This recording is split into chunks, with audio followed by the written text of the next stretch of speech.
Tell me, do you want the world and everything in it? What kind of girl are you? Stop your fingers, baby. Or are you being for real when you tell all your friends the real love will do? I don't have much money, 'cause I don't subscribe to the notion every woman has a price. I don't have much game that you can't see through.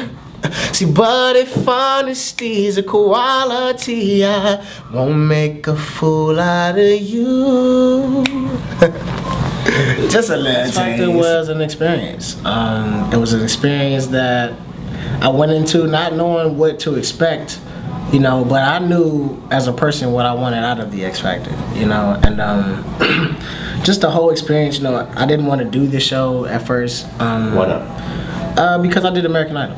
And I didn't like it. I was 16, you know, I got discouraged. I mean, you know, I got all the way to the judges, you know, Simon, Randy, and Paula. And, you know, Randy made me feel terrible, called me a chipmunk and some more stuff, man. Like, he was going in on me, you know. But, Randy, so was the part with you on American Idol was actually televised, or was it on camera? It was on camera. Actually, me saying that I didn't get voted in was televised.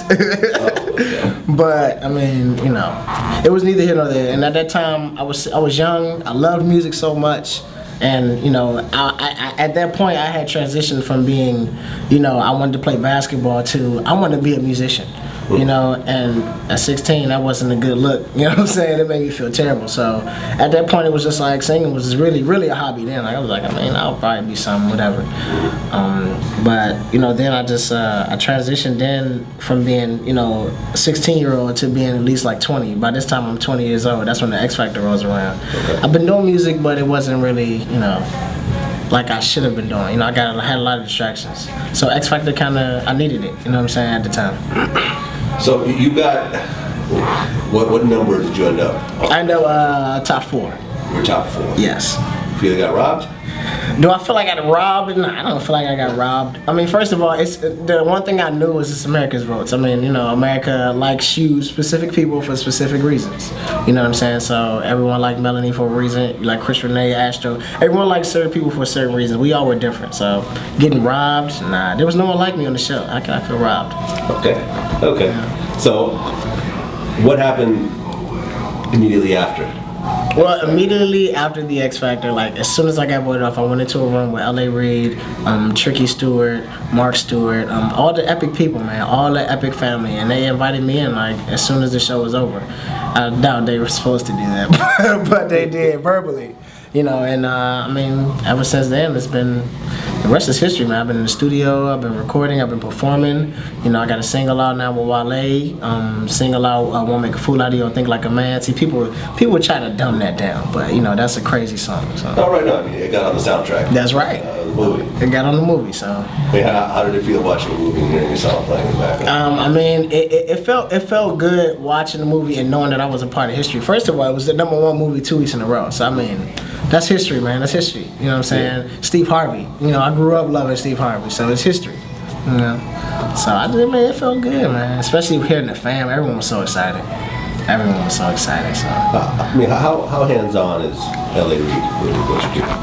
L.A. Reid isn't as hands-on as much, but what I do is I know he's on the X Factor. He's on the X Factor. I mean, he's a busy man. You know, that's the one thing I knew on the X Factor. That's the connection I had. You know, we still continue that connection. You know, now, but you know, obviously he's a busy man. So I usually talk to him on the phone, text him. You know, he has a hand in my music because he listens to all my music. You know, and make sure that you know it's where the direction that we all want to go. It's a team effort, and that's what we got to do. You know, it's about building this team and making this team last. You know, it's not just about Marcus Canty. It's about the team and us getting together and making something great, man. I want to make history, man.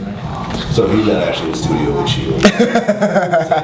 Now I'm gonna cop him up in there. I'm gonna get him when he slows down off the show. I'm gonna get him in the studio a couple times. I remember one time on the show, he definitely came to the studio with me. He was there with me on the show. So I know he's a busy man. I feel like as far as the EP is concerned, I feel like obviously now people aren't really buying albums as much as they used to. You know what I'm saying? They're buying singles. So an EP is really just, another avenue, to promote your record yourself, and the music that you have. It's kind of like pregame to the album for me. You know what I'm saying? For me, EP is a pregame for the album. This is like this is like a pre-album where it's kind of like on a song. Let me paint the picture for you. It's kind of like a song. When you're making a song, you have your verses, you have your pre-hook and the chorus. And the pre-hook is to set up your chorus. And I feel like the EP is like to set up, for the big album that's coming soon. Because the chorus is the big man. That's what everyone remembers in the song is the chorus. You know what I'm saying? So I feel like the EP is just like that. Before the album, here is something that y'all can jam to. Follow me on Twitter. I am Marcus Canty. On Facebook, the official Marcus Canty, and my website, marcuscantyofficial.com. I love new artists. I'm sorry. Edit that. I love new fans. I love new people, and hey, man, I just have fun.